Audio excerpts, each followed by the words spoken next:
ഇപ്പൊ introduction to accounting. അതിനു മുന്നേ ഒരു കാര്യം ചുമ്മാ വെറുതെ പറയാം. അതായത് നമ്മൾ എല്ലാവരും കടയിൽ പോയിട്ട് സാധനങ്ങളൊക്കെ മേടിക്കുന്നവരായിരിക്കും അല്ലെ? അല്ലാത്തതായിട്ട് ആരും തന്നെ ഉണ്ടാകത്തില്ല, ഒരിക്കലെങ്കിലും കടയിൽ പോകാത്തവരായിട്ടും ഉണ്ടാകത്തില്ല. നമ്മൾ ഏതൊരു കടയിൽ ചെന്നാലും നമ്മൾ വരുമ്പം നമ്മളുടെ കൂടെ തന്നെ മറ്റാരെങ്കിലും ഒക്കെ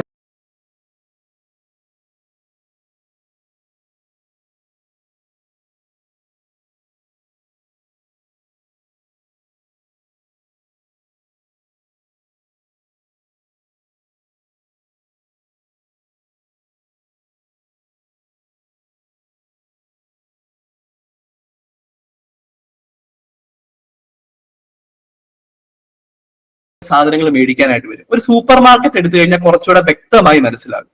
നമ്മൾ വരുന്നതിന്റെ കൂടെ തന്നെ മറ്റ് പല ആൾക്കാരും ആ കടയിലേക്ക് വരുന്നുണ്ട്. നമ്മൾ സാധനം മേടിക്കുന്ന അതേ സമയം മറ്റ് പലരും സാധനം മേടിക്കുന്നുണ്ട്. ഇപ്പൊ നിങ്ങളൊന്ന് ആലോചിച്ചേ, ആ ഒരു കടയിൽ ഒരു മണിക്കൂർ തന്നെ 10, 20, 30, 40 ട്രാൻസാക്ഷൻസ് ആണ് നടക്കുന്നത് അല്ലെ? ട്രാൻസാക്ഷൻസ്. അപ്പൊ ഒരു ദിവസം എത്ര ട്രാൻസാക്ഷൻസ് നടക്കും? ഒരു ദിവസം എത്ര കച്ചവടം നടക്കും? നമുക്ക് ഊഹിക്കാൻ പറ്റുന്നതിനേക്കാളും കൂടുതലായിരിക്കും. ചിലപ്പോൾ ഒരു ദിവസത്തെ കാര്യം നമുക്ക് നമ്മളുടെ മെമ്മറിയിൽ സ്റ്റോർ ചെയ്ത് വെക്കാം. എന്റെ കടയിൽ ഈ ഒരു ദിവസം 100 പേർ സാധനം മേടിക്കാൻ വന്നു. എന്റെ കടയിൽ വിൽക്കാനായി ഞാൻ ഈ ഒരു ദിവസം 50 സപ്ലയേഴ്സിന്റെ കയ്യിൽ നിന്ന് സാധനങ്ങൾ മേടിച്ചു. ഒരു ദിവസത്തെ കണക്ക് വേണമെങ്കിൽ നമുക്ക് മനസ്സിൽ നമ്മുടെ മെമ്മറിയിൽ ഓർത്തു വെക്കാം. ഇത് 2 ദിവസമായാലോ, അത് 3 ദിവസമായാലോ, 4, 5, ഒരാഴ്ചയായാലോ എല്ലാം സ്റ്റോർ ചെയ്യാൻ നമ്മുടെ മെമ്മറിക്ക് കപ്പാസിറ്റി ഉണ്ടോ? ഇല്ല എന്നുള്ളതാണ് ഉത്തരം. അത് തന്നെയാണ് അക്കൗണ്ടിങ് എന്ന് പറയുന്ന ഒരു പെർട്ടിക്കുലർ സിസ്റ്റം ഉണ്ടാകുന്നതിന് കാരണമായത്.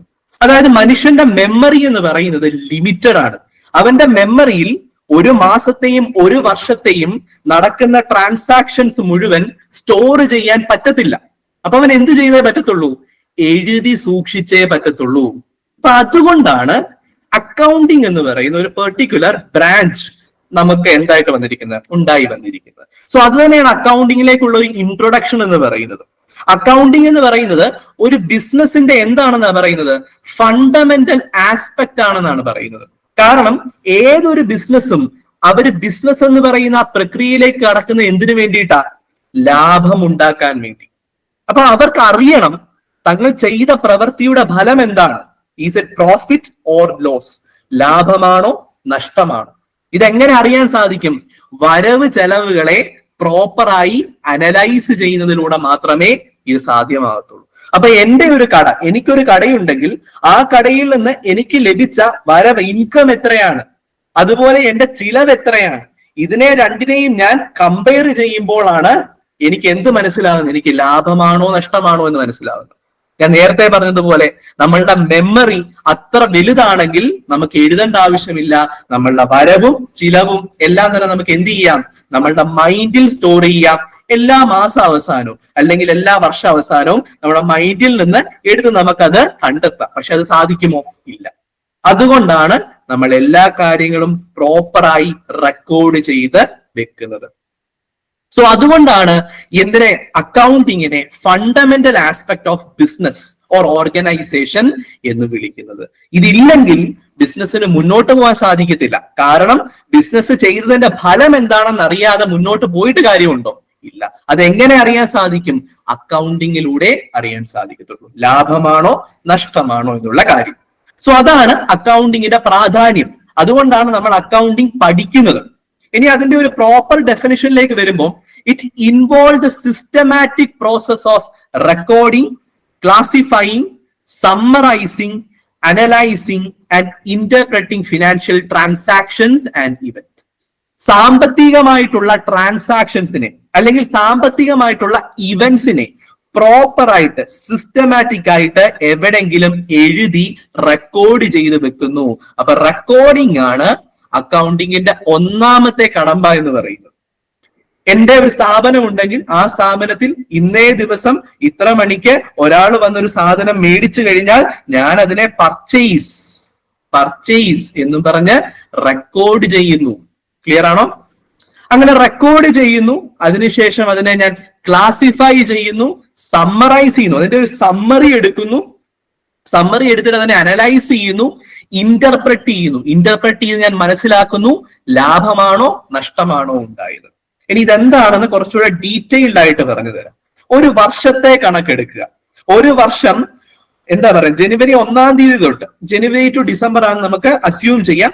ജനുവരി 1 തീയതി മുതൽ ഡിസംബർ 31 തീയതി വരെയുള്ള എല്ലാ ട്രാൻസാക്ഷനും നമ്മൾ പ്രോപ്പറായി റെക്കോർഡ് ചെയ്ത് വെക്കുന്നു. ക്ലിയർ? ജനുവരി 1 തീയതി ഇത്ര സെയിൽ നടന്നു, ഇത്ര പർച്ചേസ് നടന്നു, ആസ് ആൻഡ് വെൻ ഒക്വർ, അത് എപ്പോ നടക്കുന്നതനുസരിച്ച് നമ്മൾ റെക്കോർഡ് ചെയ്യുന്നു. റെക്കോർഡ് ചെയ്താൽ നമ്മളുടെ പ്രവൃത്തി അവിടെ നിൽക്കുന്നില്ല. റെക്കോർഡ് ചെയ്ത കാര്യങ്ങളെ അതിന്റെ സിമിലാരിറ്റിയുടെ ബേസിസിൽ തരംതിരിക്കുന്നു, ക്ലാസിഫൈ ചെയ്യുന്നു. പർച്ചേസുകളെയെല്ലാം ഒരൊറ്റ അക്കൗണ്ടിൽ കൊണ്ടുവന്ന് പർച്ചേസ് അക്കൗണ്ട് എന്ന അക്കൗണ്ട് ഉണ്ടാക്കി അതിലെഴുതുന്നു. ഇനി സെയിലുകൾ നടന്നിട്ടുണ്ടെങ്കിൽ സെയിലിനെ എല്ലാം ഒരൊറ്റ അക്കൗണ്ട്, സെയിൽ അക്കൗണ്ട് എന്നൊരു അക്കൗണ്ട് ഉണ്ടാക്കി അതിലെഴുതുന്നു. അതാണ് ക്ലാസിഫൈങ്. ക്ലിയർ ആണോ? അപ്പൊ അക്കൗണ്ടിങ് എന്ന് പറഞ്ഞാൽ എല്ലാ കാര്യങ്ങളെയും പ്രോപ്പറായിട്ട് ആദ്യം റെക്കോർഡ് ചെയ്യുന്നു. റെക്കോർഡ് ചെയ്യുമ്പോൾ നമ്മൾ അത് നടന്നതിന്റെ മുറയ്ക്കങ്ങ് റെക്കോർഡ് ചെയ്യും. ആദ്യം ഒരു പർച്ചേസ് നടന്നു, പിന്നെ ഒരു സെയിൽ നടന്നു, വീണ്ടും ചിലപ്പോൾ ഒരു പർച്ചേസ് നടക്കാം, വീണ്ടും അത് കഴിഞ്ഞൊരു സെയിൽ നടക്കാം. അതിങ്ങനെ നടക്കുന്ന മുറയ്ക്ക് ക്രോണോളജിക്കൽ ഓർഡറിൽ സമയത്തിനനുസരിച്ച് നമ്മൾ റെക്കോർഡ് ചെയ്തങ്ങ് പോകും. എന്നിട്ട് അതിനകത്ത് സിമിലാരിറ്റിയുടെ ബേസിസിൽ ഓരോ ഐറ്റത്തെയും എടുത്ത് അതിന്റെ സിമിലാരിറ്റിയുടെ ബേസിസിൽ അക്കൗണ്ടുകളിലേക്ക് നമ്മൾ ഇടും. പർച്ചേസിന്റെ ഐറ്റംസ് എല്ലാം പർച്ചേസ് അക്കൗണ്ടിൽ എഴുതും, സെയിലിന്റെ ഐറ്റംസ് എല്ലാം സെയിൽ അക്കൗണ്ടിൽ എഴുതും. വേറെ ഏതെങ്കിലും തരത്തിലുള്ള വരുമാനം, ഇൻകം ഉണ്ടെങ്കിൽ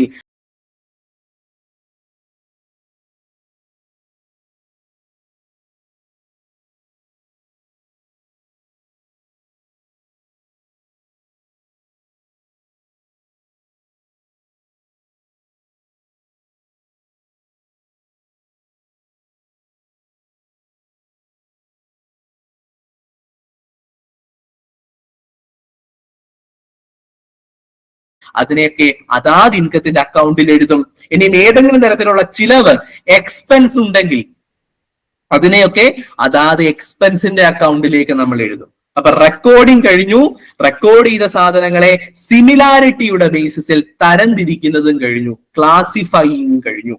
ഇവിടം കൊണ്ട് നിൽക്കത്തില്ല. ക്ലാസിഫിക്കേഷൻ കഴിഞ്ഞിട്ട് നമ്മൾ സമ്മറൈസ് ചെയ്യും. ഇതിന്റെ ഒരു സമ്മറി എടുക്കും.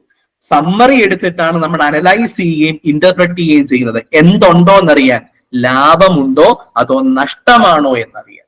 മനസ്സിലായോ? അപ്പൊ ഇപ്പൊ പറയുമ്പം വളരെ എളുപ്പമുള്ള ഒരു പ്രോസസ് ആണെന്ന് തോന്നുമെങ്കിലും വളരെ സങ്കീർണമായിട്ടുള്ള ഒരു പ്രോസസ്സാണ് ആക്ച്വലി അക്കൗണ്ടിങ് എന്ന് പറയുന്നത്. റെക്കോർഡിംഗ് ചെയ്യാൻ ഒരു പർട്ടിക്കുലർ രീതിയുണ്ട്, റെക്കോർഡിംഗ് ചെയ്യേണ്ട ഒരു പെർട്ടിക്കുലർ ബുക്ക് ഉണ്ട്, അതിനൊരു പ്രോസസ് ഉണ്ട്.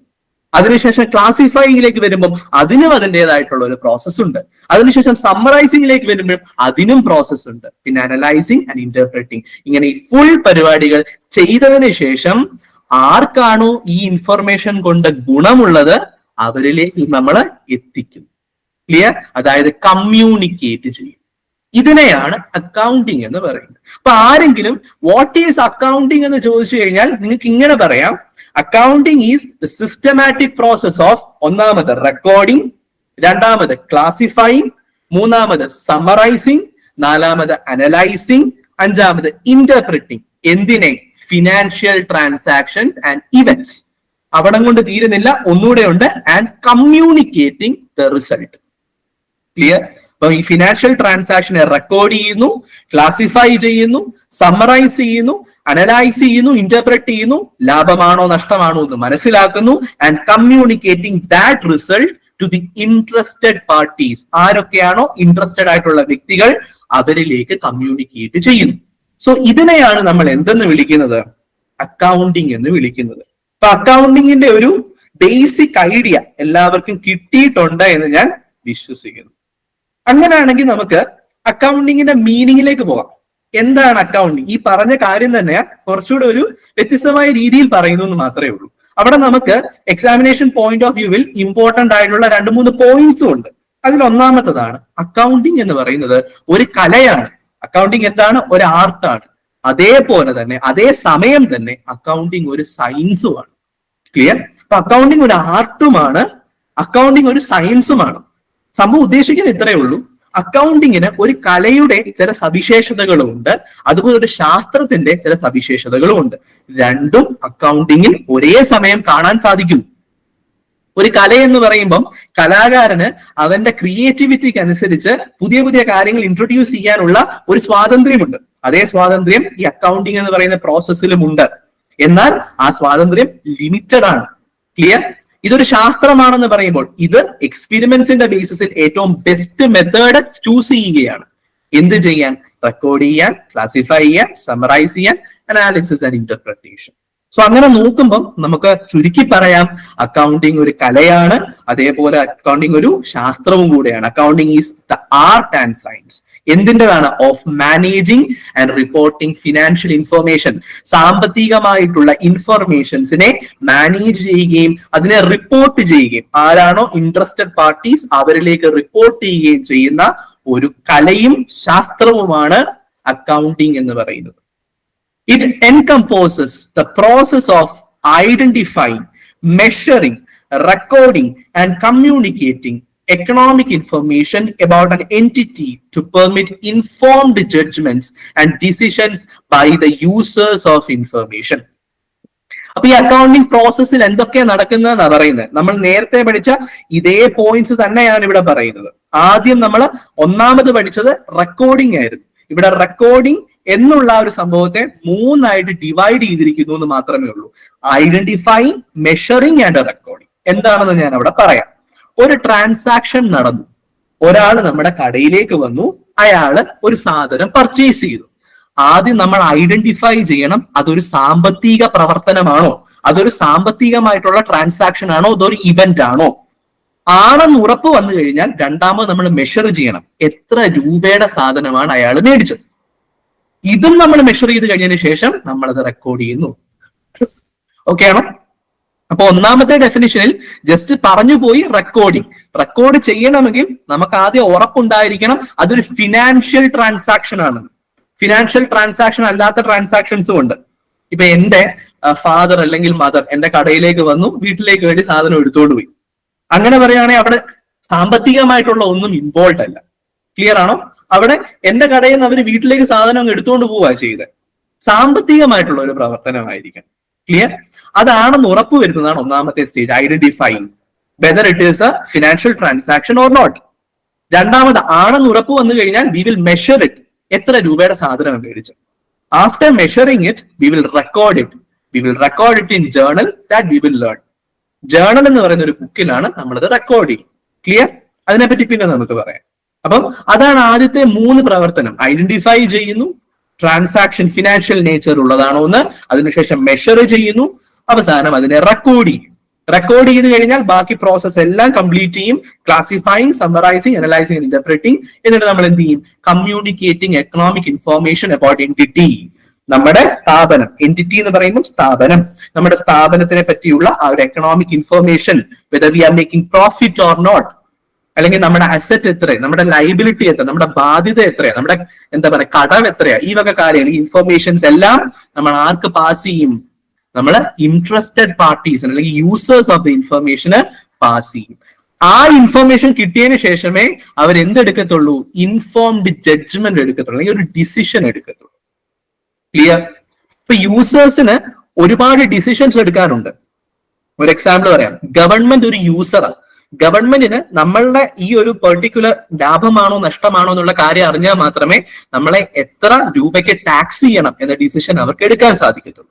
നമ്മളുടെ ഇൻവെസ്റ്റർ ഒരു എന്താ പറയുക യൂസറാ, അദ്ദേഹത്തിന് ഈ ഒരു ഇൻഫർമേഷൻ കിട്ടിയാൽ മാത്രമേ ഈ ഇൻവെസ്റ്റ്മെന്റ് തുടരണോ അല്ലെങ്കിൽ ഫെർദർ ഇൻവെസ്റ്റ്മെന്റ് നടത്തണോ അല്ലെങ്കിൽ ഉള്ളത് വിൽക്കണോ എന്നുള്ള കാര്യം അയാൾക്ക് ഡിസൈഡ് ചെയ്യാനായിട്ട് സാധിക്കത്തുള്ളൂ.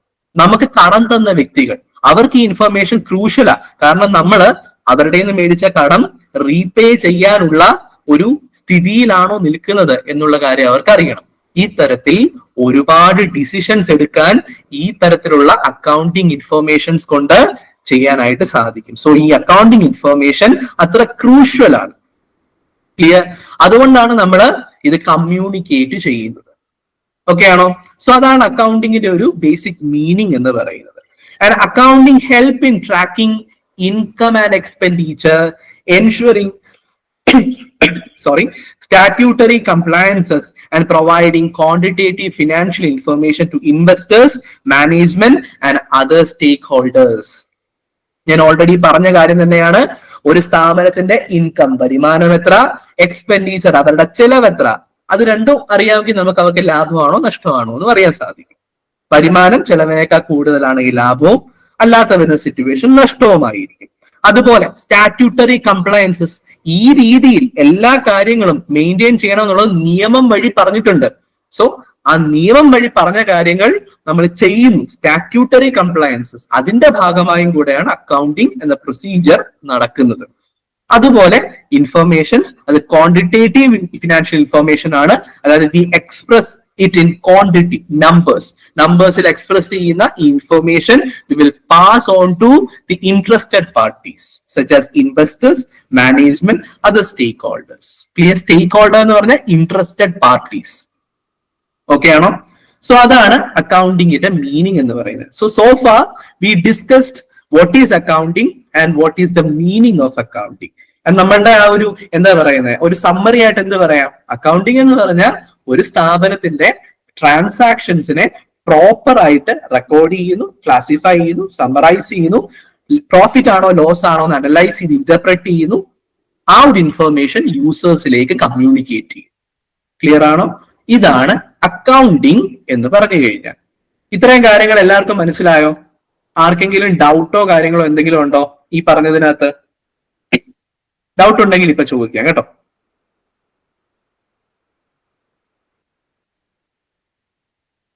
ഡൗട്ട് ഇല്ലെന്ന് തോന്നുന്നു. അങ്ങനെയാണ് അടുത്ത പോർഷനിലോട്ട് പോട്ടെ. ഓക്കെ, അടുത്തതാണ് ഡെഫിനിഷൻ ഓഫ് അക്കൗണ്ടിങ്. അക്കൗണ്ടിങ് ഒരു പ്രോപ്പർ ഡെഫിനിഷൻ കൊടുത്തിട്ടുണ്ട്. അത് കൊടുത്തത് ഒരു ഏജൻസിയാണ്, certified public accountants. Defined accounting as the art of recording, classifying, summarizing in a significant manner and in terms of money, transactions and events which are in part at least of financial character and interpreting the result thereof. നമ്മൾ already പഠിച്ച കാര്യം തന്നെയാണ്. Accounting എന്ന് പറഞ്ഞു കഴിഞ്ഞാൽ we are recording, classifying, then we summarize and we interpret financial transactions. Clear? എന്നിട്ട് ആ ഒരു ഇൻഫർമേഷൻ, ആ ഒരു റിസൾട്ട് കമ്മ്യൂണിക്കേറ്റ് ചെയ്യും. സോ ഇതുപോലെ 2-3 ഏജൻസീസ് അവര് കൊടുത്തിട്ടുള്ള ഡെഫിനിഷൻ ആണ് ഇവിടെ പറഞ്ഞിട്ടുള്ളത്. അതുപോലെ അമേരിക്കൻ അക്കൗണ്ടിംഗ് അസോസിയേഷന്റെ ഡെഫിനിഷനും പറഞ്ഞിട്ടുണ്ട്. The process of identifying, measuring and communicating economic information to permit informed judgement and decision by users of information. അതായത് ഇൻഫോംഡ് ആയിട്ടുള്ള ജഡ്ജ്മെന്റ് എടുക്കാനും നല്ല ഡിസിഷൻസ് എടുക്കാനും അക്കൗണ്ടിംഗ് യൂസേഴ്സിനെ പ്രാപ്തമാക്കുന്ന ഇൻഫോർമേഷൻസ് അത് പ്രൊവൈഡ് ചെയ്യുന്ന പ്രോസസ്, അതിനെ വിളിക്കുന്ന പേരാണ് അക്കൗണ്ടിംഗ് എന്ന് പറയും. ഓക്കെ ആണോ? Accountants observe, measure and process events to create report. Accountant എന്ന് പറയുന്ന വ്യക്തിയാണ് ഈ അക്കൗണ്ടിംഗ് എന്ന് പറയുന്ന പ്രോസസ് ചെയ്യുന്നത്. അദ്ദേഹം എന്തായിരിക്കും ചെയ്യുന്നത്? അദ്ദേഹം ഈ recording, classifying, summarising, analysing, interpreting and communication, ഈ പ്രോസസ്സാണ് അദ്ദേഹം ചെയ്യുന്നത്. അപ്പൊ അദ്ദേഹം ഒബ്സർവ് ചെയ്യും ട്രാൻസാക്ഷൻസിനെ, ഒബ്സർവ് ചെയ്ത് അതിൽ ഫിനാൻഷ്യൽ നേച്ചറുള്ള ട്രാൻസാക്ഷൻസിനെ റെക്കോർഡ് ചെയ്യും. Before recording he will measure the extent of transaction, measure ചെയ്യും, റെക്കോർഡ് ചെയ്യും. എന്നിട്ട് ഈ ഒരു പ്രോസസ്സിലൂടെ കടന്നു പോകും. He will prepare a report and submit to the users. Report ഉണ്ടാക്കും, അത് യൂസേഴ്സിന് സബ്മിറ്റ് ചെയ്യും. Clear? Management and others interpret this information for decision making. ഇത് ആരുടെ മുന്നിലേക്കാണ് അക്കൗണ്ടന്റ് സബ്മിറ്റ് ചെയ്യുന്നത്? മാനേജ്മെന്റിന്റെ മുന്നിൽ. എന്നിട്ട് ആ മാനേജ്മെന്റ് എന്ത് ചെയ്യും? ഈ ഒരു റിപ്പോർട്ടിന്റെ ബേസിസിലായിരിക്കും മുന്നോട്ടുള്ള കാര്യങ്ങളെ പറ്റിയുള്ള ഡിസിഷൻസ് ഒക്കെ എടുക്കുന്നത്. സോ അത്ര ഇമ്പോർട്ടന്റ് ആയിട്ടുള്ള ഒരു പ്രോസസ് ആണ് അക്കൗണ്ടിങ് എന്ന് പറയുന്നത്. This information must be relevant, complete and reliable. അപ്പൊ ഇങ്ങനെ അക്കൗണ്ടന്റ് കൊടുക്കുന്ന ഈ ഇൻഫർമേഷൻ, ഈ റിപ്പോർട്ടിന്റെ ബേസിസിലാണ് ഡിസിഷൻ എടുക്കുന്നത്. സോ ആ റിപ്പോർട്ട് എന്തായിരിക്കണം? റിലവന്റ് ആയിരിക്കണം. റിലവന്റ് എന്ന് പറഞ്ഞു കഴിഞ്ഞാൽ ടൈംലി ആയിരിക്കണം. അതായത് 10 വർഷം മുന്നത്തെ നമ്മളുടെ ഫിനാൻഷ്യൽ റിപ്പോർട്ട് ഇപ്പൊ കിട്ടിയിട്ട് നമുക്ക് ഒരു കാര്യമില്ല. കാരണം 10 വർഷം മുന്നേ ഉള്ളതാ. ഈ സാധനം ഇപ്പൊ കിട്ടിയോണ്ട് ഒരു കാര്യമില്ല. നമുക്ക് കഴിഞ്ഞ വർഷത്തെ ഇപ്പൊ കിട്ടിയാൽ എന്തെങ്കിലും ഗുണമുണ്ട്. കാരണം അടുത്ത വർഷമെങ്കിലും ബെറ്റർ ആക്കാൻ എന്തെങ്കിലും പ്രശ്നമുണ്ടെങ്കിൽ. അതാണ് ടൈംലി എന്ന് പറയുന്നത്. അപ്പൊ നമുക്ക് എന്താ പറയുന്നത്, സമയോചിതമായിട്ട് വേണം റിപ്പോർട്ടുകൾ കിട്ടാൻ. ഈ വർഷത്തെ റിപ്പോർട്ട് ഒരു 10 വർഷം കഴിഞ്ഞ് കിട്ടിയിട്ട് കാര്യമില്ല. ക്ലിയർ? അപ്പം റിലവന്റ് ഇൻഫർമേഷൻ ആയിരിക്കണം പ്രൊവൈഡ് ചെയ്യേണ്ടത്. ആര്? അക്കൗണ്ടന്റ്. ആ ഇൻഫർമേഷൻ കംപ്ലീറ്റ് ആയിരിക്കണം. ഇൻകം ഉണ്ട്, എക്സ്പെൻഡിച്ചർ ഉണ്ട്. പകുതി ഇൻകമേ എടുത്തിട്ടുള്ളൂ, റിപ്പോർട്ടിൽ കാണിച്ചിട്ടുള്ളൂ, ബാക്കി പകുതി കാണിച്ചിട്ടില്ല. അങ്ങനെയാണെങ്കിൽ ലാഭം മാറിപ്പോവും. അല്ലെങ്കിൽ ലാഭവും നഷ്ടവും എന്ന് പറയുന്ന ആ ഒരു പർട്ടിക്കുലർ കോൺസെപ്റ്റ് കറക്റ്റ് ആയിട്ട് നമുക്ക് അവിടെ കാണിക്കാൻ പറ്റത്തില്ല. അപ്പൊ കംപ്ലീറ്റ് ആയിരിക്കണം. അതുപോലെ റിലയബിൾ ആയിരിക്കണം, വിശ്വാസയോഗ്യമായിരിക്കണം. ആ റിപ്പോർട്ടിൽ റിലൈ ചെയ്ത് ഡിസിഷൻ എടുക്കാൻ പറ്റുന്ന തരത്തിലുള്ള ഒരു റിപ്പോർട്ട് ആയിരിക്കണം. ഓഡിറ്റിംഗിൽ പഠിക്കും, ട്രൂ ആൻഡ് ഫെയർ വ്യൂ ആയിരിക്കണം പ്രൊവൈഡ് ചെയ്യുന്നത്. ക്ലിയർ? ട്രൂ ആൻഡ് കറക്റ്റ് എന്ന് ഒരിക്കലും പറയത്തില്ല, കാരണം മനുഷ്യന് ആ മിസ്റ്റേക്സ് ഉണ്ടാകാം. അതുകൊണ്ടാണ് പറഞ്ഞത് ട്രൂ ആൻഡ് ഫെയർ വ്യൂ. അപ്പൊ അങ്ങനെ ഒരു വ്യൂ ആയിരിക്കണം ആ ഒരു റിപ്പോർട്ട് പ്രൊവൈഡ് ചെയ്യുന്നത്. കാരണം അതിനെ ഡിപ്പെൻഡ് ചെയ്ത് ഒരുപാട് ആൾക്കാർ നിൽപ്പുണ്ട്, മാനേജ്മെന്റ് നിൽപ്പുണ്ട്, അവർക്ക് ഫ്യൂച്ചർ ഡിസിഷൻസ് എടുക്കണം, ഇൻവെസ്റ്റേഴ്സ് നിൽപ്പുണ്ട്, നമ്മുടെ creditors, that means people who have lended us money, അവർ നിൽപ്പുണ്ട്, ഗവൺമെന്റ് നിൽപ്പുണ്ട്. അപ്പം അത്തരത്തിൽ കംപ്ലീറ്റ് ആയിട്ടുള്ള, റിലവന്റ് ആയിട്ടുള്ള, റിലയബിൾ ആയിട്ടുള്ള ഇൻഫർമേഷൻ പ്രൊവൈഡ് ചെയ്യണം. ഓക്കെ അല്ലെ? And different users needs lead to specialised accounting areas. So ഇനി നമ്മൾ നോക്കാൻ പോകുന്ന അക്കൗണ്ടിങ്ങിന്റെ ഡെഫിനിഷൻ കഴിഞ്ഞു. ഈ അക്കൗണ്ടിങ്ങിന് കുറെ വകഭേദങ്ങളുണ്ട്. അത് ഡീറ്റെയിൽ ആയിട്ട് പഠിക്കാനൊന്നുമില്ല, വളരെ എന്താ പറയുന്നത് ബ്രീഫ് ആയിട്ട് നമ്മൾ നോക്കി പോകുന്നു എന്ന് മാത്രമേ ഉള്ളൂ. അപ്പൊ അക്കൗണ്ടിങ് എന്താണെന്ന് പഠിച്ചു, അക്കൗണ്ടിങ്ങിന്റെ മീനിങ് പഠിച്ചു, അക്കൗണ്ടിങ്ങിന്റെ ഡെഫിനിഷൻ പഠിച്ചു. ഡെഫിനിഷൻ പ്രധാനമായിട്ടും രണ്ട് മെയിൻ ഡെഫിനിഷൻ ആണുള്ളത്. American institute of certified public accountants provide ചെയ്യുന്ന ഡെഫിനിഷനും അതുപോലെ അമേരിക്കൻ അക്കൗണ്ടിങ് അസോസിയേഷന്റെ ഡെഫിനിഷനും. സോ അവര് പറഞ്ഞത് എന്താന്നുള്ള കാര്യം ജസ്റ്റ് ഒന്ന് നോക്കുക. പിന്നെ അക്കൗണ്ടിങ് ഇൻഫോർമേഷൻസ് ആര് അനലൈസ് ചെയ്ത് റിപ്പോർട്ട് തയ്യാറാക്കുന്ന അക്കൗണ്ടന്റ് ആണ്. ആ റിപ്പോർട്ട് എങ്ങനെ ആയിരിക്കണം? റിലവന്റ് ആയിരിക്കണം, കംപ്ലീറ്റ് ആയിരിക്കണം, റിലയബിൾ ആയിരിക്കണം. ഓക്കെ ആണോ? ഈ അക്കൗണ്ടിങ് പല തരത്തിലുണ്ട്, അത് അടുത്ത് നോക്കാൻ പോകുന്നത്. പ്രധാനമായും 3 തരം അക്കൗണ്ടിങ് ആണുള്ളത്. ഫിനാൻഷ്യൽ അക്കൗണ്ടിങ്, കോസ്റ്റ് അക്കൗണ്ടിങ്, അതുപോലെ തന്നെ management accounting. Financial accounting, cost accounting and management accounting. ഇതിൽ ഫിനാൻഷ്യൽ അക്കൗണ്ടിങ് ആണ് നമ്മൾ ഈ ഒരു പെർട്ടിക്കുലർ മൊഡ്യൂൾസിലെല്ലാം ഡിസ്കസ് ചെയ്യാനായിട്ട് പോകുന്നത്. ഇടയ്ക്ക് കോസ്റ്റ് അക്കൗണ്ടിങ്ങിന്റെ ചില പോർഷൻസും കയറി വരുന്നുണ്ട്. മാനേജ്മെന്റ് അക്കൗണ്ടിങ് അധികം ഇതിനകത്തില്ല ഞാൻ നോക്കിയിടത്തോളം. ഫിനാൻഷ്യൽ അക്കൗണ്ടിങ് എന്ന് പറയുമ്പോൾ നമ്മളുടെ ഡേ ടു ഡേ ബേസിസിൽ ലാഭമാണോ നഷ്ടമാണോ എന്ന് അറിയാൻ വേണ്ടി നമ്മൾ ചെയ്യുന്ന അക്കൗണ്ടിങ് പ്രോസസ്, അതിനെയാണ് ഫിനാൻഷ്യൽ അക്കൗണ്ടിങ് എന്ന് നമ്മൾ വിളിക്കുന്നത്. അതായത് ഫിനാൻഷ്യൽ ട്രാൻസാക്ഷനെ ട്രാക്ക് ചെയ്യുന്നു, അതിനെ റെക്കോർഡ് ചെയ്യുന്നു, ക്ലാസിഫൈ ചെയ്യുന്നു, സമറൈസ് ചെയ്യുന്നു, അനലൈസ് ചെയ്യുന്നു, ഇന്റർപ്രറ്റ് ചെയ്യുന്നു, എന്നിട്ടൊരു റിപ്പോർട്ട് തയ്യാറാക്കുന്നു. ക്ലിയർ? എന്നിട്ട് കാണിക്കുക കമ്പനി സക്സസ്ഫുൾ ആണോ, കമ്പനിക്ക് ഫിനാൻഷ്യൽ ഹെൽത്ത് ഉണ്ടോ എന്നുള്ള കാര്യം. ക്ലിയർ? അപ്പൊ അങ്ങനത്തെ ഒരു ടൈപ്പ് ഓഫ് അക്കൗണ്ടിങ്ങിനെ ഫിനാൻഷ്യൽ അക്കൗണ്ടിങ് എന്ന് പറയുന്നത്. കമ്പനിക്ക് ഫിനാൻഷ്യൽ ഹെൽത്ത് ഉണ്ടോ എന്ന് കാണിക്കാൻ. ഫിനാൻഷ്യൽ ഹെൽത്ത് എപ്പോഴാണ് ഉണ്ടാകുന്നത്? ഫിനാൻഷ്യൽ ഹെൽത്ത് ഉണ്ടാകുന്നത് കമ്പനിക്ക് ലാഭം ഉണ്ടാക്കാൻ സാധിക്കുമ്പോൾ.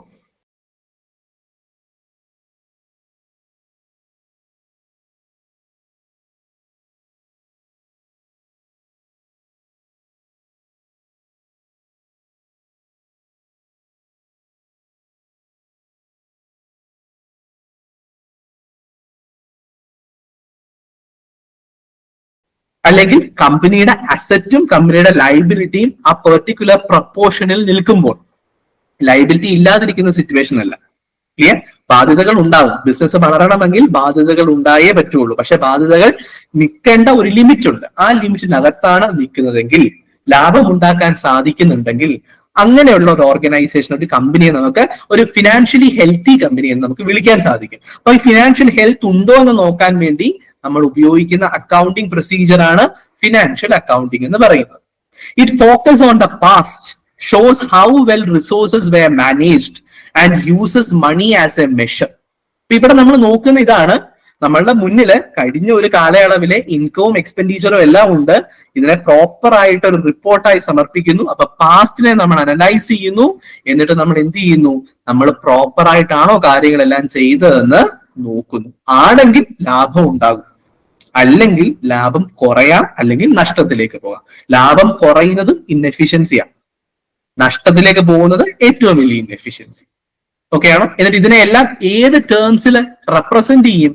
മണിയുടെ ടേംസിൽ റെപ്രസെന്റ് ചെയ്യും. എല്ലാത്തിനെയും മണിയുടെ ടേംസിൽ. ഇത്ര രൂപയുടെ ലാഭം, ഇത്ര രൂപയുടെ നഷ്ടം, അല്ലെങ്കിൽ എക്സ്പെൻസ് ഇത്ര, ഇൻകം ഇത്ര എന്ന രീതിയിൽ മണിയിൽ റെപ്രസെന്റ് ചെയ്യും. എന്നിട്ട് ഈ ഇൻഫർമേഷൻ ആർക്ക് കൊടുക്കും? എല്ലാ സ്റ്റേക്ക് ഹോൾഡേഴ്സിനും കൊടുക്കും, അതായത് എല്ലാ ഇൻട്രസ്റ്റഡ് പാർട്ടീസ്. ക്ലിയർ? ഇപ്പൊ സ്റ്റേക്ക് ഹോൾഡേഴ്സ് എന്താണെന്ന് ഡൗട്ട് ഇല്ലല്ലോ ആർക്കും. നമ്മളുടെ വീട്ടിലെടുക്കുകയാണെങ്കിൽ നമ്മളിൽ ഇൻട്രസ്റ്റ് ഉള്ള ആൾക്കാർ ആരൊക്കെയാണോ അവരാണ് നമ്മളിലുള്ള സ്റ്റേക്ക് ഹോൾഡേഴ്സ് എന്ന് പറയുന്നത്. നമുക്ക് എന്തെങ്കിലും പറ്റിയാൽ അവരെ ബാധിക്കുമെങ്കിൽ അതാണ് സ്റ്റേക്ക് ഹോൾഡേഴ്സ്. ക്ലിയർ? അതുപോലെ കമ്പനിക്ക് എന്തെങ്കിലും പറ്റിയാൽ അവരെ ബാധിക്കും എന്നുള്ള ചില ആൾക്കാരുണ്ടല്ലോ, അവരെ സ്റ്റേക്ക് ഹോൾഡേഴ്സ് എന്ന് വിളിക്കുന്നത്. അതിൽ വരുന്ന പ്രധാനപ്പെട്ട സ്റ്റേക്ക് ഹോൾഡർ മാനേജ്മെന്റ്, കമ്പനിയുടെ മാനേജ്മെന്റ്, അതുപോലെ ഇൻവെസ്റ്റേഴ്സ്, കമ്പനിക്ക് കടം കൊടുത്ത ആൾക്കാർ, ഗവൺമെന്റ്, ഇതൊക്കെ സ്റ്റേക്ക് ഹോൾഡേഴ്സ് ആണ്. ഓക്കെ ആണോ? സോ അതാണ് ഫിനാൻഷ്യൽ അക്കൗണ്ട്. ഇപ്പൊ ഫിനാൻഷ്യൽ അക്കൗണ്ടിങ് എന്ന് ഓർക്കുമ്പോൾ രണ്ട് ടേം ഓർത്താൽ മതി. ഫിനാൻഷ്യൽ ട്രാൻസാക്ഷൻസിനെ റിപ്പോർട്ട് ചെയ്യുന്നു, ഫിനാൻഷ്യൽ ഹെൽത്ത് നോക്കാൻ വേണ്ടി. അതാണ് ഫിനാൻഷ്യൽ അക്കൗണ്ടിങ്. രണ്ടാമത്തെ തരത്തിലുള്ള അക്കൗണ്ടിങ് ആണ് കോസ്റ്റ് അക്കൗണ്ടിങ് എന്ന് പറയുന്നത്. ആ പേരിൽ തന്നെ ഉണ്ട്, കോസ്റ്റിനെ അക്കൗണ്ട് ചെയ്യുക. അതായത് ഓരോ സാധനങ്ങൾ മാർക്കറ്റിലേക്ക് എത്തുമ്പോഴും ആ സാധനത്തിന് ഒരു വില ഇടണം അല്ലെ? ആ വിലയിട്ട് അതിന്റെ മുകളിൽ ലാഭവിഹിതവും ചേർത്തിട്ടാണ് നമ്മുടെ മാർക്കറ്റിലേക്ക് ആ സാധനം എത്തുന്നത്. അതാണ് നമ്മൾ മേടിച്ച് കൺസ്യൂം ചെയ്യുന്നത്. സോ എത്രയാണ് ആ ഒരു പെർട്ടിക്കുലർ പ്രോഡക്റ്റ് ഉണ്ടാക്കാനുള്ള കോസ്റ്റ് എന്ന് അറിയണം. എന്നിട്ട് അതിന്റെ മേലാണ് പ്രോഫിറ്റ് മാർജിൻ, പ്രോഫിറ്റും കൂടെ ചേർക്കുന്നത്. എന്നിട്ടാണ് അതിനൊരു വിലയിട്ട് മാർക്കറ്റിലേക്ക് കൊണ്ടുവരുന്നത്. സോ ഈ വക കാര്യങ്ങളെല്ലാം ഡീൽ ചെയ്യുന്നത് കോസ്റ്റ് അക്കൗണ്ടിങ് എന്ന് പറയുന്ന അക്കൗണ്ടിങ്ങിന്റെ ഒരു ബ്രാഞ്ച് ആണ്.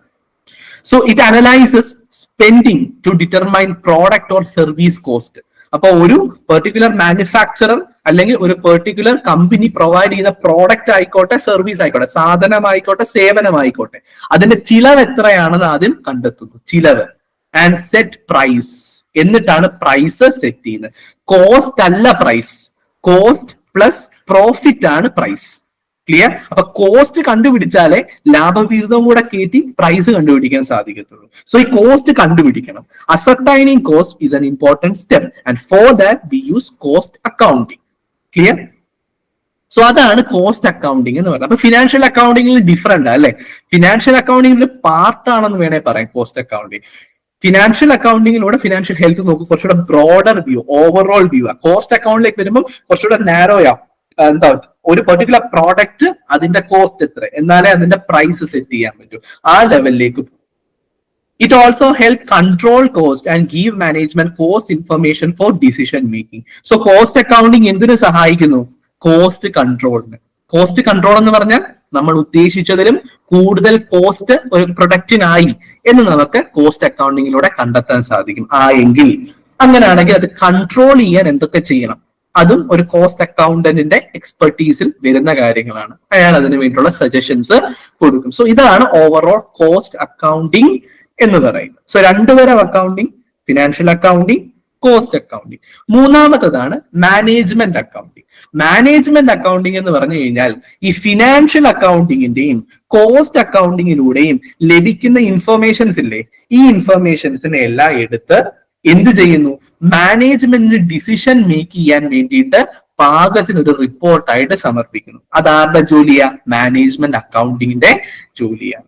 Providing information to internal decision maker. Internal decision maker എന്ന് പറഞ്ഞാൽ ആരാ? ഇന്റേണൽ എന്ന് പറയുമ്പോൾ ഒരു സ്ഥാപനത്തിനുള്ളിലുള്ള ഡിസിഷൻ മേക്കർ മാനേജ്മെന്റ്. അപ്പൊ ഇന്റേണൽ ഡിസിഷൻ മേക്കർ എന്ന് പറഞ്ഞാൽ management. So information to internal decision makers for planning and controlling business operation. ബിസിനസിന്റെ പ്രവർത്തനങ്ങളെ പ്ലാൻ ചെയ്യാനും കൺട്രോൾ ചെയ്യാനും മാനേജ്മെന്റിനെ ഹെൽപ്പ് ചെയ്യുന്ന ഇൻഫർമേഷൻസ് പ്രൊവൈഡ് ചെയ്യുന്നു ആര്? Management accounting. അപ്പൊ അവർ എന്തിന്റെയൊക്കെ ഡേറ്റ എടുക്കും? ഫിനാൻഷ്യൽ അക്കൗണ്ടിങ്ങിലൂടെയും കോസ്റ്റ് അക്കൗണ്ടിങ്ങിലൂടെയും കിട്ടിയിട്ടുള്ള ഡേറ്റ എല്ലാം എടുക്കും.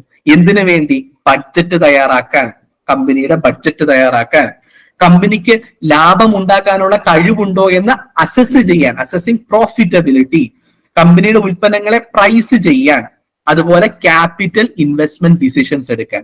ക്യാപിറ്റൽ ഇൻവെസ്റ്റ്മെന്റ് ഡിസിഷൻ എന്ന് പറഞ്ഞു കഴിഞ്ഞാൽ ലോങ് ടേമിലേക്ക് നമുക്ക് ബെനിഫിറ്റ് തരാൻ സാധ്യതയുള്ള ഇൻവെസ്റ്റ്മെന്റ്, അതിനെയാണ് ക്യാപിറ്റൽ ഇൻവെസ്റ്റ്മെന്റ്. ഒരു മെഷീൻ മേടിക്കുന്നത് ക്യാപിറ്റൽ ഇൻവെസ്റ്റ്മെന്റ് ആണ്. കാരണം മെഷീൻ എന്ന് പറയുന്ന സാധനം മേടിച്ചു കഴിഞ്ഞാൽ അതിൽ നിന്നുള്ള ബെനിഫിറ്റ് വർഷങ്ങളോളം നിൽക്കും. ആ മെഷീൻ എത്ര നാൾ നമ്മൾ ഉപയോഗിക്കുന്നു, അത് ഉപയോഗിച്ച് എത്ര നാൾ നമ്മൾ ഒരു സാധനം ഉണ്ടാക്കുന്നു, അത്രയും നാളും അതിൽ നമുക്ക് ബെനിഫിറ്റ് കിട്ടിക്കൊണ്ടേയിരിക്കുക. അപ്പം ഒന്നിൽ കൂടുതൽ വർഷം നമുക്ക് ബെനിഫിറ്റ് ഒരു പർട്ടിക്കുലർ ഇൻവെസ്റ്റ്മെന്റ് ഇത് കിട്ടുന്നുണ്ടെങ്കിൽ അതിനെ ക്യാപിറ്റൽ ഇൻവെസ്റ്റ്മെന്റ് നമുക്ക് വിളിക്കാനായിട്ട് സാധിക്കും. സോ ക്യാപിറ്റൽ ഇൻവെസ്റ്റ്മെന്റ് നടത്തണോ, പുതിയ മെഷീൻ മേടിക്കണോ, പുതിയ ബിൽഡിംഗ് മേടിക്കണോ, ഈ വക ഡിസിഷൻസ് ഒക്കെ എടുക്കുന്നതിനും മാനേജ്മെന്റിനെ ഹെൽപ്പ് ചെയ്യും മാനേജ്മെന്റ് അക്കൗണ്ടിങ് ഇൻഫർമേഷൻസ്. അവിടെ ഈ രണ്ട് അക്കൗണ്ടിങ്ങിലൂടെ ലഭിച്ച ഇൻഫർമേഷൻസും ഉപയോഗിക്കും. അതിന്റെ ബേസിസിലായിരിക്കും മാനേജ്മെന്റ് അക്കൗണ്ടിങ്ങിൽ ബഡ്ജറ്റിംഗ് നടത്തുന്നത്, പ്രോഫിറ്റബിലിറ്റി അസസിംഗ് നടത്തുന്നത്, പ്രൈസിംഗ് നടത്തുന്നത്, ക്യാപിറ്റൽ ഇൻവെസ്റ്റ്മെന്റ് നടത്താമോ എന്നുള്ള കാര്യമൊക്കെ നോക്കുന്നത്. ഓക്കെ ആണോ? It also provide other information for future planning. കമ്പനിയുടെ ഭാവി പ്ലാൻ ചെയ്യുന്നതിന് വേണ്ടിയിട്ടുള്ള ക്രൂഷ്യൽ ആയിട്ടുള്ള ഇൻഫർമേഷൻസും ആര് പ്രൊവൈഡ് ചെയ്യും? മാനേജ്മെന്റ് അക്കൗണ്ടിങ്ങിൽ പ്രൊവൈഡ് ചെയ്യും. ഏതൊക്കെയാ ക്രൂഷ്യൽ ഇൻഫർമേഷൻ? സെയിൽസ് ഫോർകാസ്റ്റ്, അതായത് ഭാവിയിലെ ഇപ്പോഴത്തെ സെയിൽസ് നോക്കും, അതിന്റെ ബേസിസിൽ ഇനി വരും വർഷങ്ങളിൽ സെയിൽസ് എങ്ങനെയായിരിക്കും. ക്യാഷ് ഫ്ലോ പ്രൊജക്ഷൻ, അതായത് ഒരു കമ്പനിയുടെ ക്യാഷ് ഫ്ലോ ഏതൊക്കെ രീതിയിലായിരിക്കും മുന്നോട്ടേക്ക് പോകാൻ പോകുന്നത്, ഫിനാൻസിങ് ആക്ടിവിറ്റിയിലും അതുപോലെ തന്നെ സർവീസ് ആക്ടിവിറ്റിയിലും ഒക്കെ എത്രത്തോളം ക്യാഷ് ഫ്ലോ ഉണ്ടാകാം എന്നുള്ള കാര്യം. ക്യാഷ് ഫ്ലോ എന്ന് പറയുമ്പോൾ പണം വരുന്നു പോകുന്നു, രണ്ടും ഫ്ലോയാ. ഇങ്ങോട്ട് വരുന്നതും ഫ്ലോ തന്നെ, നമ്മുടെ കയ്യിൽ നിന്ന് വെളിയിലോട്ട് പോകുന്നതും ഫ്ലോ തന്നെ. ഇതിനെ രണ്ടിനെ അസസ് ചെയ്യുന്നു, വരവും ചെലവും. ക്ലിയർ? അതും കമ്പനിയുടെ പല കാര്യങ്ങൾക്ക് വേണ്ടിയിട്ടുള്ള വരവും ചെലവും. ഇതിനെ അസസ് ചെയ്യുന്നത് മാനേജ്മെന്റ് അക്കൗണ്ടിങ്ങിന്റെ ഭാഗമായിട്ട് വരും. അതുപോലെ റിസോഴ്സ് നീഡ്, നമുക്ക് നമ്മളുടെ ഒരു ബിസിനസ് ചെയ്യാൻ എന്തൊക്കെ വിഭവങ്ങൾ ആവശ്യമാണ്, റിസോഴ്സസ് ആവശ്യമാണ്, അതിനെ പറ്റിയുള്ള പ്രോപ്പർ പഠനവും മാനേജ്മെന്റ് അക്കൗണ്ടിങ്ങിന്റെ ഭാഗമായിട്ട് വരും. സോ ഇതാണ് മാനേജ്മെന്റ് അക്കൗണ്ടിങ്ങിനെ പറ്റി പറയാനായിട്ടുള്ളത്. സോ ഈ മൂന്നെണ്ണമാണ് അക്കൗണ്ടിങ്ങിന്റെ 3 വകഭേദങ്ങൾ എന്ന് പറയാനായിട്ടുള്ളത്. ഫിനാൻഷ്യൽ അക്കൗണ്ടിങ് എന്തിനു വേണ്ടി ഉപയോഗിക്കുന്നു? ഫിനാൻഷ്യൽ ഹെൽത്ത് മനസ്സിലാക്കാൻ വേണ്ടി ഉപയോഗിക്കുന്നു. കോസ്റ്റ് അക്കൗണ്ടിങ് എന്തിനു വേണ്ടി ഉപയോഗിക്കുന്നു? ഒരു പ്രൊഡക്റ്റിനെ പ്രൈസ് ചെയ്യാൻ, കോസ്റ്റ് കണ്ടുപിടിച്ച് കൂടെ പ്രോഫിറ്റ് ആഡ് ചെയ്താലേ പ്രൈസ് ചെയ്യാൻ സാധിക്കൂ. സോ പ്രൈസ് ചെയ്യാൻ വേണ്ടി ഉപയോഗിക്കുന്നു. മാനേജ്മെന്റ് അക്കൗണ്ടിങ് എന്തിനു വേണ്ടി ഉപയോഗിക്കുന്നു?